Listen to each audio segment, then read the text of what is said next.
शुभं करोति कल्याणम आरोग्यम धनसंपदा शत्रुबुद्धी विनाशाय दीपक ज्योती नमोस्तुते। श्रोते हो नमस्कार, तुम्हा सर्वांचं स्वागत आहे आपल्या आवडत्या गुरुकृपा भक्ती संगम या युट्यूब चॅनलवरती। आषाढातील अमावस्या ही दिव्यांची अवस म्हणून साजरी केली जाते। दिव्याची छोटीशी ज्योत मोठ्या अंधाराला सुद्धा दूर करत असते। आज आपण दीपपूजन म्हणजे दीप अमावस्येची संपूर्ण पूजेचा विधी व कहाणी याची माहिती ऐकणार आहोत। त्यासाठी व्हिडिओ शेवटपर्यंत नक्की पहा आणि चॅनलला लाईक करा, सबस्क्राईब करा आणि बेल आयकॉनवरती क्लिक करा। दीप अमावस्या दिनांक 24 तारखेला असून गुरुवारी आली आहे आणि गुरुपुरुषामृत योगही या दिवशी आलेला आहे। आता आपण जाणून घेऊयात दीप अमावस्येचा पूजाविधी।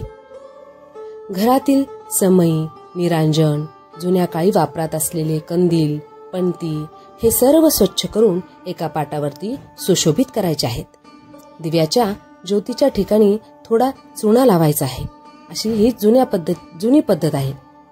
हळदी, कुंकू, वस्त्रमाळ, फुले, धूप, दीप अशी साग्रसंगीत सुंदर पूजा करायची आहे।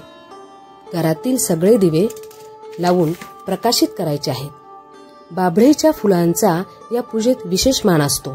ती दिव्यांना वाहिली जातात व खडीसाखरेचा नैवेद्य दिव्याच्या ज्योत लावण्याच्या ठिकाणी ठेवला जातो व दिव्याची प्रार्थना केली जाते।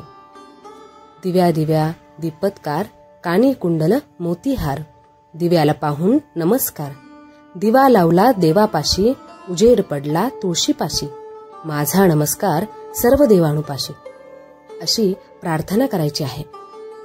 घरातील मुलांना व मुलींना दीर्घायुष्य लाभावं यासाठी औक्षण करायचं आहे। दिव्यासारखं आपलं जीवनही उजळून निघावं अशी प्रार्थना करायची आहे व संपूर्ण पूजाविधी झाल्यावर कहाणी करायची आहे।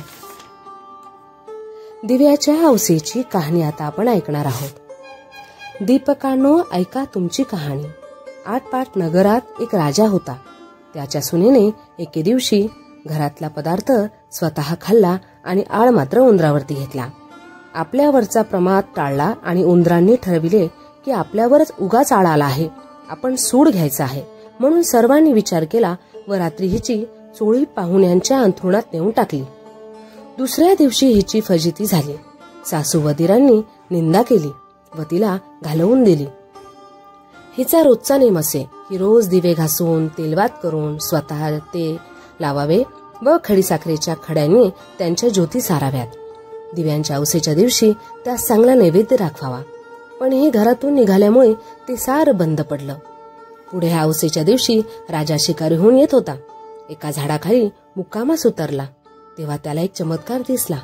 आपल्या सर्व गावातले दिवे अदृश्य रूप धारण करून झाडावर येऊन बसले आहेत। एकमेकांपाशी कोणाच्या घरी जावयास काय केलं होतं, अशी कशी पूजा मिळाली वगैरे चौकशी करत होते। सर्वांनी आपापल्या घरी घडलेली हकीकत सांगितली।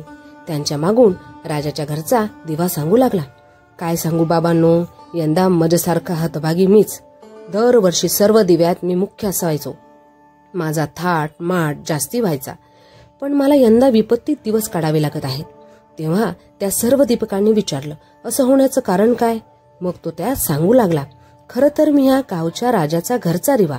त्या राजाची एक सून होती। एके दिवशी तिने घरातील पदार्थ स्वतः खाल्ला आणि उंदरावरती आळ घातला व आपल्यावरचा प्रमाद टाळला।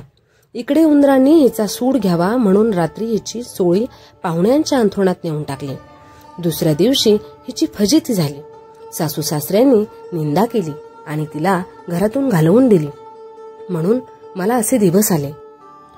ती दरवर्षास माझी मनोभावे पूजा करीत असे।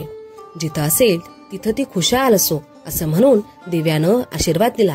हा सारा प्रसंग राजानं ऐकला। आपल्या सुनेचा अपराध नाही अशी त्याची खात्री झाली। घरी आला, कोणी प्रत्यक्ष पाहिलं आहे काय म्हणून चौकशी झाली, तेव्हा कोणीही पाहिलं नाही असं समजलं। मग तिला मेना पाठवून आणली, झाल्या गोष्टीची क्षमा मागितली, साऱ्या घरात मुखत्यारी दिली। ती सुखानं राज्य करू लागली। तिला जसा दीप पावला आणि तिच्यावरचा आळ टळला तसा तुमचा आमचा टळो ही 60 उत्तराची कहाणी 5 उत्तरी सुफळ संपूर्ण। धन्यवाद.